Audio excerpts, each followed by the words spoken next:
Hello दोस्तों, आज हम लोग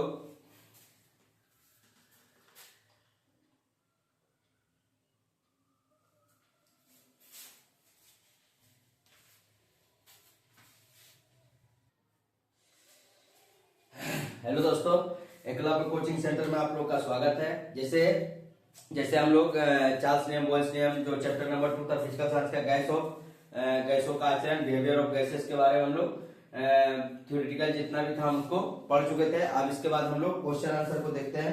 क्वेश्चन आंसर में हम लोग पहला बहुविकल्पीय प्रश्न जो है उसको निकालते हैं। ठीक है, बहुविकल्पीय प्रश्न जो उसको पहले हम लोग इसका क्वेश्चन आंसर देखते हैं। इससे पहले हम ऑप्शन नहीं लिखते थे, तो कुछ कमेंट ऑप्शन नहीं लिखने का रीजन था कि बड़ा बड़ा क्वेश्चन रहता था, तो उसका ऑप्शन ना लिख करके डायरेक्ट हम आंसर लिख देते थे। लेकिन आज मात्र 5 क्वेश्चन ही था, तो हमको लगा कि ऑप्शन पूरा हो जाएगा, जिसके कारण हम ऑप्शन इसमें लिख दिए हैं। अब इसको हम बहुविकल्पीय प्रश्न को देखते हैं, जो मार्क्स 1 नंबर का आता है।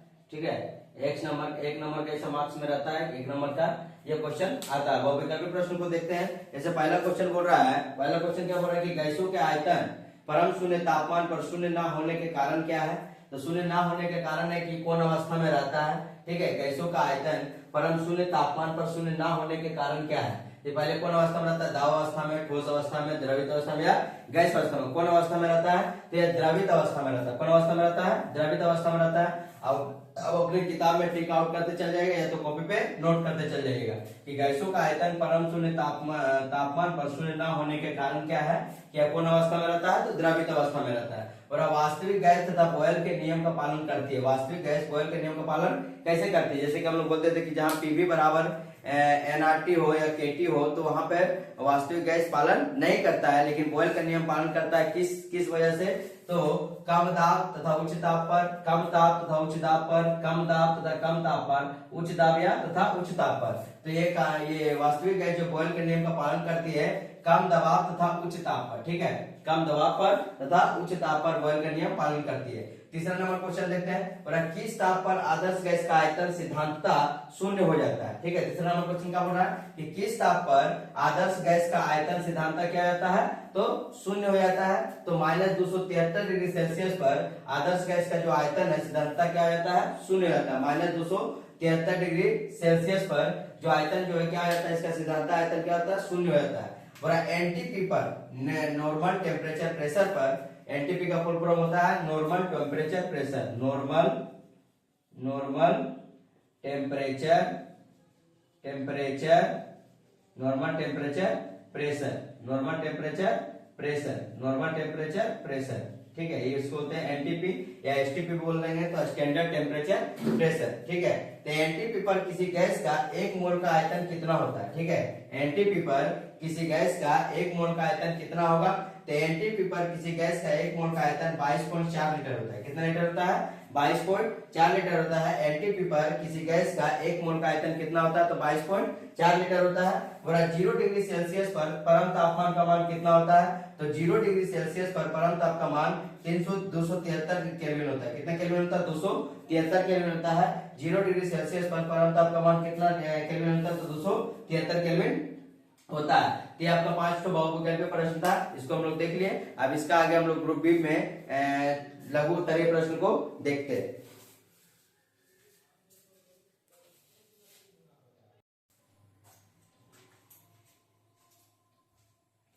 अब देखिए, हम लोग ग्रुप ए का क्वेश्चन कर लिए थे। आप ग्रुप बी का क्वेश्चन करते हैं, चैप्टर नंबर 2 का ही। ठीक है, अति संक्षिप्त उत्तरीय प्रश्न, ये भी 1 नंबर मार्क्स का ही आता है, मार्क्स 1। ठीक है, इसका मार्क्स कितना रहता है, 1 नंबर का रहता है। ग्रुप बी का अति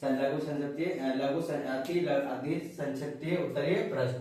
और गैस के आयतन तथा दबाव में क्या संबंध है, तो गैस के आयतन तथा दबाव मतलब V और P का बात हो रहा है, मतलब वॉल्यूम और प्रेशर। तो गैस के आयतन और दबाव का संबंध किससे है, तो पहले तो देखते हैं कि किस वैज्ञानिक ने दिया था, तो बॉयल्स ने दिया था, V और P।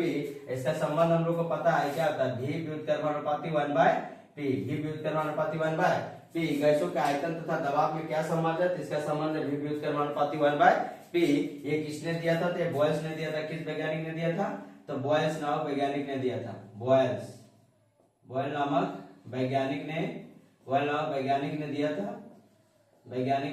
कहाँ का था ये, तो इंग्लैंड का था। कहाँ का था, तो इंग्लैंड का था, ठीक है। बॉयल्स वैज्ञानिक कहाँ का था, तो इंग्लैंड का था, ठीक। इसका आगे देखते हैं हम लोग। बोला कि गैस के आयतन तथा परम तापक्रम में क्या संबंध है, तो गैस के आयतन तथा परम तापक्रम में, गैस के आयतन तथा परम तापक्रम में क्या संबंध है, तो ये V समानुपाती T, V समानुपाती T, ये किस व्यक्ति ने दिया था, तो ये किस वैज्ञानिक ने, चार्ल्स ने दिया था। ये किसने दिया था, चार्ल्स ने दिया था। चार्ल्स नामक वैज्ञानिक ने दिया था 1787 ईस्वी में, 1787 ईस्वी में। हाँ, कहाँ का था ये, तो चार्ल्स फ्रांस का था। कहाँ का था, फ्रांस का वैज्ञानिक था, ठीक है। चार्ल्स कहाँ का वैज्ञानिक था, तो फ्रांसीसी वैज्ञानिक था। V समानुपाती क्या आ जाएगा, T, V समानुपाती T। इसमें क्या स्थिर रहता है, बॉयल्स करने में क्या स्थिर रहता है, तो तापक्रम स्थिर रहता है, और चार्ल्स करने में क्या स्थिर रहता है, तो दबाव स्थिर रहता है, ठीक है। इसका आगे देखते 3 नंबर। बोला किस तापक्रम पर गैस का आयतन शून्य रहता है, तो गैस का आयतन शून्य होता है -273 डिग्री सेल्सियस पर। -273 डिग्री सेल्सियस पर गैस का आयतन क्या आ जाएगा, शून्य हो जाएगा। -273 डिग्री सेल्सियस, -273 डिग्री सेल्सियस पर गैस का आयतन शून्य हो जाएगा, ठीक है। और अब पीवी बराबर आरटी क्या है, तो पीवी बराबर आरटी जो होता है, यह एक गैसीय समीकरण है, यह एक गैसीय समीकरण है, यह एक गैसीय समीकरण है, ठीक है। पीवी बराबर आरटी जो है क्या है, गैसीय समीकरण है। पीवी बराबर आरटी क्या है, तो यह गैसीय समीकरण है। और एनटीपी पर गैसों का मोलर आयतन का मान कितना होता है, तो एनटीपी पर हो या एसटीपी पर हो, गैसों के मोलर आयतन का मान होता है 22.4 लीटर। कितना आंसर होता है इसका, होता है 22.4 लीटर होता है, 22.4 लीटर, ठीक है। 22.4 लीटर होता है। एनटीपी पर गैसों का मोलर आयतन का मान कितना होता है, 22.4 लीटर होता है। और एवोगैड्रो की संख्यात्मक मान कितना होता है, तो एवोगैड्रो पर क्या बोला, एवोगैड्रो के नियम के अनुसार समान ताप, समान दाब और समान आयतन पर सभी पर मोलों का आयतन की संख्या क्या होता है, बराबर होता है। मोलों का आयतन की संख्या क्या होता है, बराबर होता है। तो एवोगैड्रो का संख्यात्मक मान हो जाएगा 6.023 into 10 के पावर 23, 10 के पावर 23, 6.023 into 10 के पावर क्या आ जाएगा, 23 हो जाएगा। और शुष्क वायु तथा जलीय वायु में कौन हल्का होता है, तो जलीय वायु क्या होता है, हल्का होता है। जलीय वायु क्या होता है, हल्का होता है, क्योंकि शुष्क जलीय वायु क्या होता है, हल्का होता है। शुष्क वायु जलीय वायु में कौन हल्का होता है, तो जलीय वायु हल्का होता है। शुष्क वायु किसे कहते हैं, तो ठोस कार्बन डाइऑक्साइड को, ठोस कार्बन डाइऑक्साइड को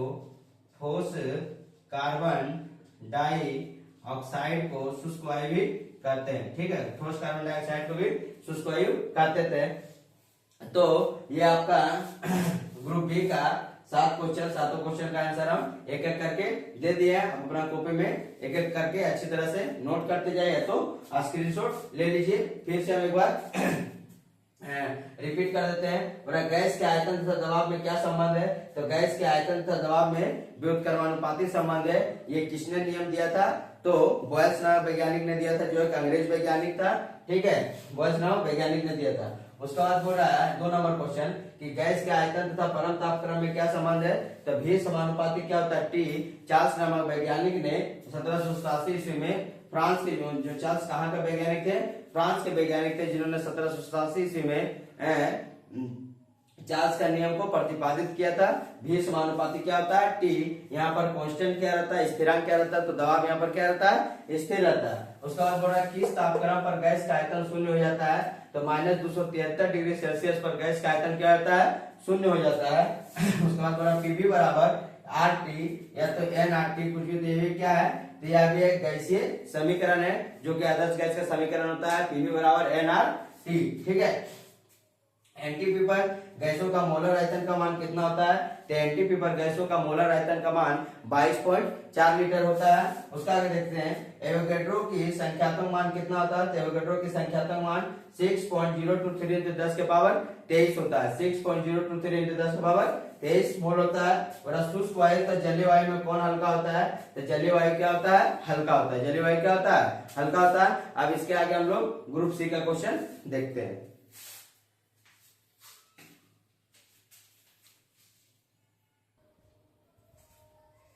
देखिए हम लोग 3 नंबर ग्रुप सी का क्वेश्चन देखते हैं, जो एग्जाम में सभी अंक 2 नंबर के आते हैं।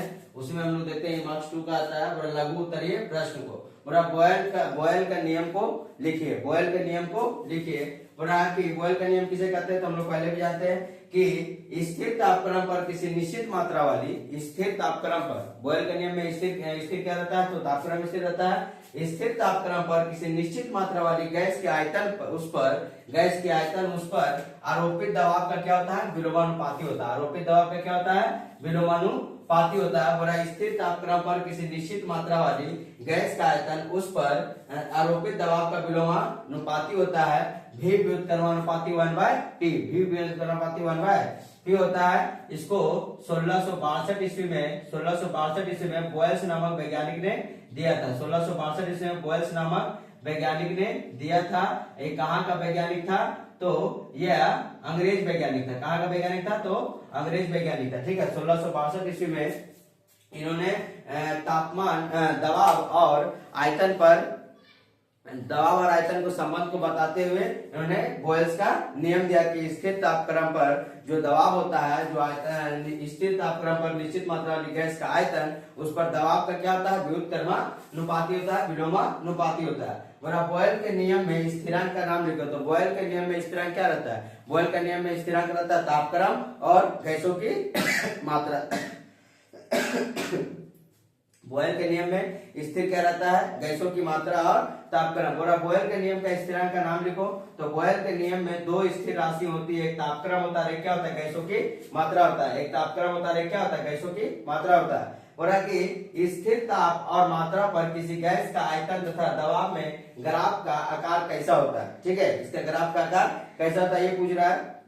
और स्थिर ताप और मात्रा पर किसी गैस का आयतन तथा दबाव में ग्राफ का आकार कैसा होता है। बड़ा स्थिर ताप पर गैस के निश्चित मात्रा वाली आयतन तथा दबाव में ग्राफ अंकन करने पर एक वक्र प्राप्त होता है, एक कर्व प्राप्त होता है। ठीक है, स्थिर ताप पर गैस की निश्चित मात्रा का आयतन तथा दबाव में ग्राफ अंकन करने पर एक वक्र प्राप्त होता है, जिसकी आकृति कैसा होता है, समकोणीय हाइपरबोला होता है। जिसकी आकृति कैसा होता है, समकोणीय हाइपरबोला होता है। और ये कैसा प्राप्त होता है, वक्र प्राप्त होता है। यहाँ पे देखा जाता है कि दबाव में वृद्धि होता है, आयतन में क्या होता है, कमी होता है। देखिए ये क्या हो रहा है, दबाव में वृद्धि होते जा रहा है, आयतन में क्या होते जा रहा है, कमी होते जा रहा है। दबाव में वृद्धि, दबाव अगर बढ़ेगा, यहीं पे देखते हैं, क्योंकि ये क्या होता है, भी व्युत्क्रमानुपाती 1/p होता है। अगर दबाव बढ़ेगा तो आयतन क्या होगा, घटेगा। दबाव अगर बढ़ेगा तो आयतन क्या होगा, घटेगा, क्योंकि ये दोनों क्या होता है, व्युत्क्रमानुपाती होता है, उल्टा विलोमानुपाती होता है। अगर आप यहाँ पे बढ़ा रहे थे, इसको क्या करेंगे, आयतन को घटाएंगे। तो आयतन को जैसे जैसे हम लोग घटाते हैं तो दबाव में क्या होता है, वृद्धि होता है। आयतन को घटाते हैं तो दबाव में क्या होता है, वृद्धि होता है। अब इसका आगे हम लोग 4 नंबर क्वेश्चन को देखते हैं।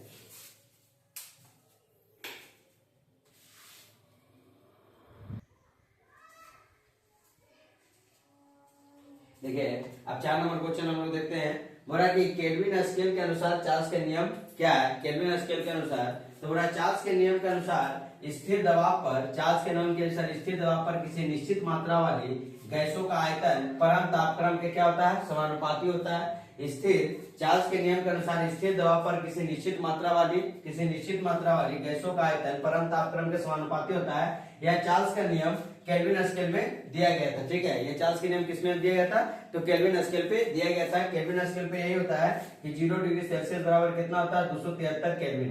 0 डिग्री सेल्सियस बराबर कितना होता है, 273 केल्विन होता है। ठीक है, 0 डिग्री सेल्सियस बराबर 273 केल्विन होता है। इसलिए जब सेल्सियस को हम लोग केल्विन में बदलते हैं तो 273 को क्या करते हैं, जोड़ देते हैं, और केल्विन से जब सेल्सियस में बदलते हैं 273 क्या करते हैं, घटा देते हैं। ठीक, उसका आगे देखते हैं। और परम शून्य तापक्रम किसे कहते हैं, परम शून्य तापक्रम किसे कहते हैं। बोला चार्ल्स के नियम के अनुसार, परम शून्य तापक्रम वह तापक्रम है, परम शून्य वह तापक्रम है, चार्ल्स के नियम के अनुसार परम शून्य वह तापक्रम है जिस पर किसी गैस की निश्चित मात्रा का आयतन बीजगणितीय रूप से शून्य हो जाता है। ठीक है, जिस पर किसी गैस के निश्चित मात्रा का आयतन बीजगणितीय रूप से क्या होता है, शून्य होता है। बीजगणितीय रूप से क्या होता है, शून्य होता है। उसे ही परम शून्य तापक्रम कहते हैं। उसे ही परम शून्य क्या कहते हैं, तापक्रम कहते हैं। बोला कि फिर से बोलते हैं, चार्ल्स के नियम के अनुसार परम शून्य वह तापक्रम है जिस पर किसी गैस के निश्चित मात्रा का आयतन बीजगणितीय रूप से क्या होता है, शून्य होता है, और उसे ही परम शून्य तापक्रम कहते हैं। इसका मान -273 डिग्री सेल्सियस होता है। परम शून्य तापक्रम का मान कितना होता है, तो -273 degree Celsius, -273 degree Celsius, -273 degree Celsius होता है। बोला कि स्थिर दबाव पर परम तापक्रम तथा आयतन के ग्राफ अंकन करने पर ग्राफ का आकार कैसा होता है। और स्थिर दबाव तथा स्थिर मात्रा पर आयतन भी y एक्सिस पर तथा परम तापक्रम t x एक्सिस पर हमेशा अंकन करने पर सरल रेखीय मिलता है। ठीक है, जो अंकन करने पर क्या मिलता है, सरल रेखीय मिलता है। जैसे मान लीजिए ये ग्राफ अगर हम बनाते हैं,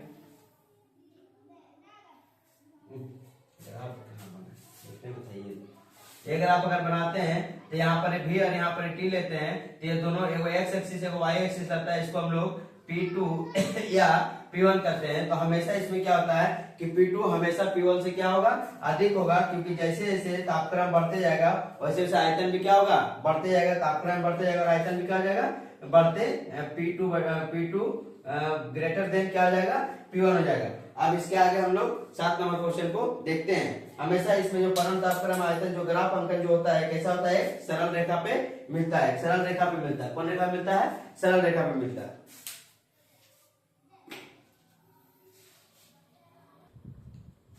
देखिए हम लोग अब 7 नंबर क्वेश्चन देखते हैं। वरा मोल आयतन किसे कहते हैं, मोल आयतन किसे कहते हैं। वरा 7 नंबर क्वेश्चन में निश्चित ताप और दाब पर, ठीक है, निश्चित ताप और दाब पर यदि किसी गैस का आयतन भी और उस गैस में उपस्थित अणुओं की मात्रा की संख्या n मोल है, तो उस गैस का मोल आयतन कहते हैं। उसे गैस का क्या कहते हैं, मोल आयतन कहते हैं। ठीक है, मोल आयतन Vm बराबर होता है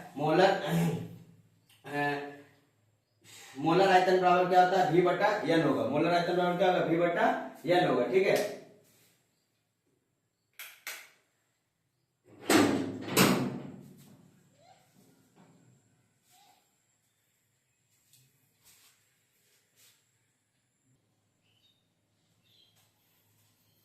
सॉरी थोड़ा बिजली चला गया था, इसके कारण हम वीडियो बंद हो गया था।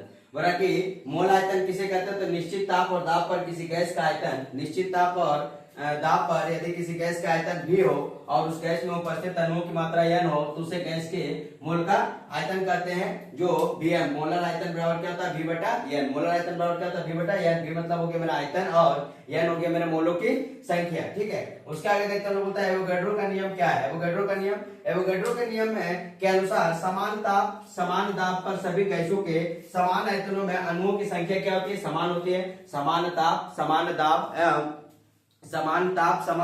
समान आयतनों पर मोलों की संख्या जो होती है, सभी आयतनों की जो अणुओं की संख्या होती है सभी क्या होती है, समान होती है। इस नियम के अनुसार स्थिर ताप और दाब पर किसी गैस के द्वारा घेरा गया आयतन, स्थिर ताप और दाब पर किसी गैस का द्वारा घेरा गया आयतन, उसमें उपस्थित अणुओं में मोलों की संख्या n के क्या होता है, समानुपाती होता है। n के क्या होता है, समानुपाती होता है, जिसे हम लोग भी समानुपाती क्या कहते हैं, n। भी समानुपाती क्या कहते हैं, n कहते हैं। अब 9 नंबर क्वेश्चन क्या बोल रहा है कि गैलुसाक का नियम किसे कहते थे। गैलुसाक का नियम क्या है, जब गैसों को परस्पर अभिक्रिया करती है, जब गैस जो है परस्पर अभिक्रिया करती है, तो उसमें अभिकारी आयतनों और क्रियाफल में बने गैसीय पदार्थ के आयतनों को सरल अनुपात होता है। जब गैस परस्पर अभिक्रिया करती है तो उनके अभिकारी आयतनों और क्रियाफल में बने गैसीय पदार्थ के आयतनों में सरल समानुपात होता है।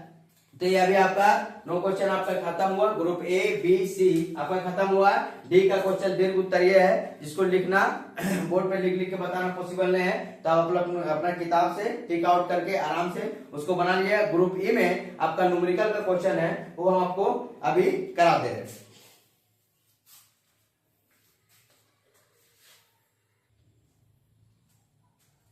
देखिए पूरा स्थिर ताप पर फर्स्ट नंबर ग्रुप ई का गणितीय प्रश्न को हल करते हैं, जो न्यूमेरिकल क्वेश्चन है। पूरा स्थिर ताप पर किसी गैस का आयतन 760 mm दाब पर 840 लीटर है। यदि दाब को 855 mm कर दिया जाए तो उसका आयतन कितना होगा। देखिए उसका आयतन निकला यहाँ पर कितना, 840 लीटर में निकला है। क्योंकि अगर आयतन हम बनाते हैं सीसी में तो 1 लीटर बराबर 1000 घन सेंटीमीटर होता है, ठीक है ना, 1000 घन सेंटीमीटर, लेकिन लीटर में दे रहा तो हम लोग लीटर में भी निकाल सकते हैं, ठीक है। बोला कि इसका निश्चित स्थिर ताप पर, स्थिर ताप पर मतलब किसका नियम लगेगा, तो बॉयल्स का नियम लगेगा स्थिर ताप पर।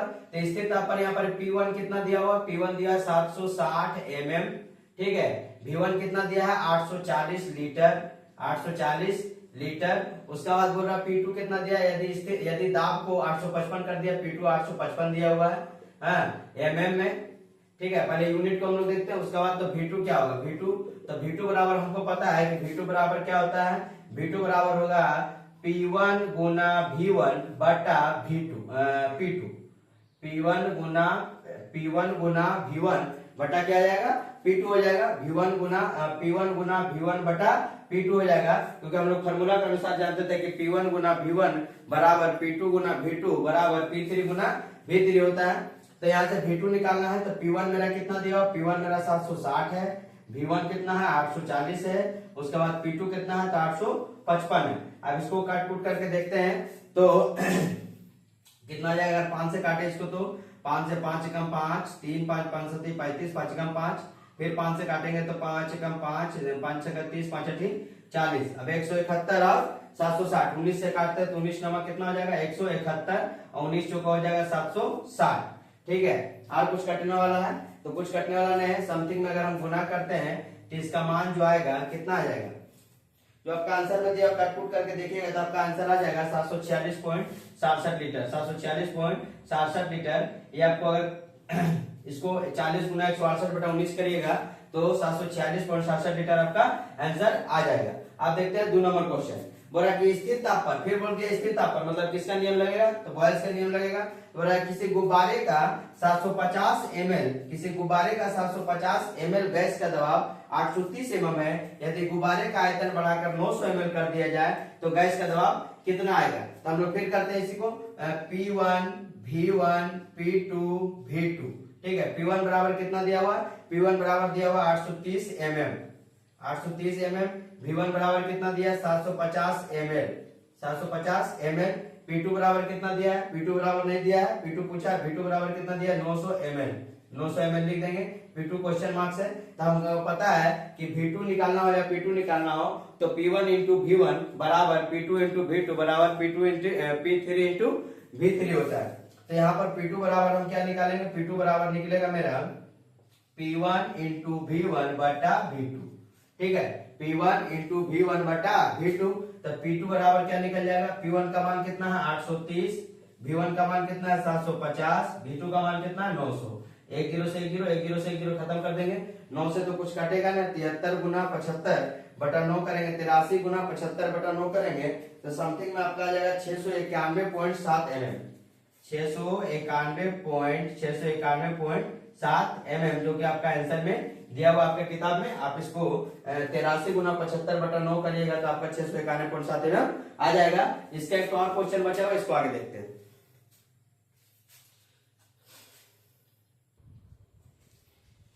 देखते हैं 3 नंबर क्वेश्चन, न्यूमेरिकल इक्वेशन है जो गणितीय समस्या का हल करना है। बोला कि 15 डिग्री सेल्सियस पर किसी गैस का आयतन 360 ml है, यदि दाब स्थिर रखा जाए, देखिए दाब क्या रखा जाए, स्थिर, दाब स्थिर रखा जाए इसका मतलब किसका नियम है, चार्ल्स का नियम है, ठीक है। दाब को अगर स्थिर रखा जाए तो ये किसका नियम है,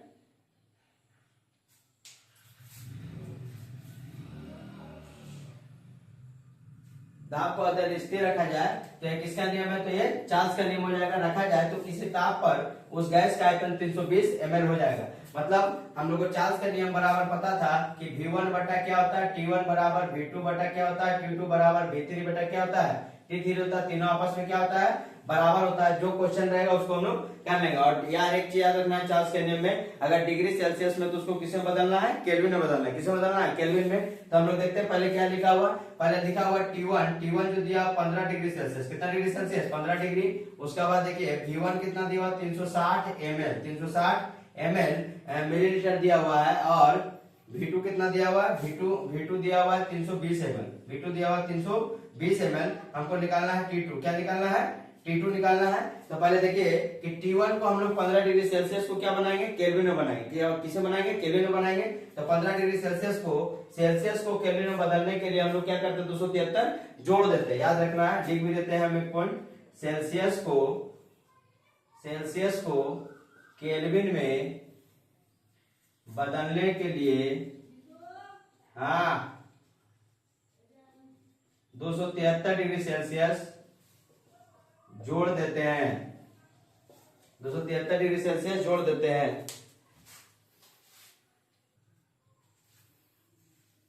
तो T1 बराबर 15 डिग्री सेल्सियस दिया, V1 बराबर 360 ml, V2 बराबर 320 ml और T2 निकालना है। ठीक है, बोल रहा है कि तो सेल्सियस को केल्विन में बदलने के लिए कितना जोड़ना पड़ता है? 273 डिग्री जोड़ना पड़ता है। तो हम लोग सेल्सियस में केल्विन में बदलने के लिए 273 डिग्री इसमें जोड़ देंगे तो कितना आ जाएगा? 273 और 15 288 केल्विन। कितना केल्विन? 288 केल्विन हो जाएगा।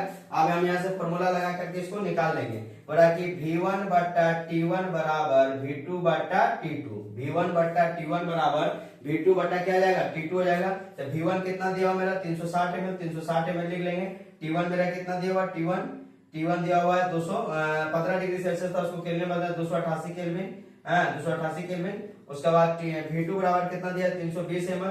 320 ml और इसके बाद T2 कितना दिया? तो T2 हमको निकालना है। तो T2 बराबर क्या कर सकते हैं? T2 बराबर हो जाएगा 360 इंटू 360 नहीं, T2 बराबर हो जाएगा 320 इंटू 288 बटा में 360। देखिए तिरछा तिरछी गुना करेंगे तो 360 इंटू T2 को नीचे कर देंगे 360 को, और 320 गुना 288 को गुना कर देंगे। अब यहाँ से काटते हैं तो यहाँ से काटने के बाद कितना आता है?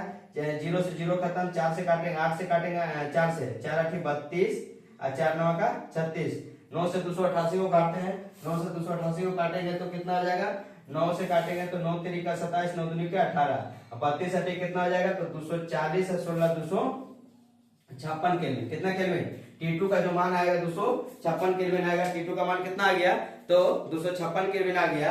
अब 256 केल्विन जो आया है केल्विन में आया है, तो इसको हमको आंसर किसे बताना है? डिग्री सेल्सियस में। तो क्या करेंगे? अब केल्विन से सेल्सियस में बदलने के लिए 273 से क्या करेंगे? घटा देंगे। तो 256 माइनस 273 करेंगे तो कितना डिग्री आ जाएगा? -17 डिग्री सेल्सियस। यहीं पर आप -17 डिग्री सेल्सियस। यहीं पर आपका सभी क्वेश्चन क्या होता है? आप समाप्त होता है। एक चैप्टर आपका, 2 नंबर चैप्टर आपका कंप्लीट हुआ। 2 थ्योरी का पार्ट्स वीडियो बना और 1 पूरा क्वेश्चन आंसर का ग्रुप डी का क्वेश्चन आप लोग देख लीजिएगा।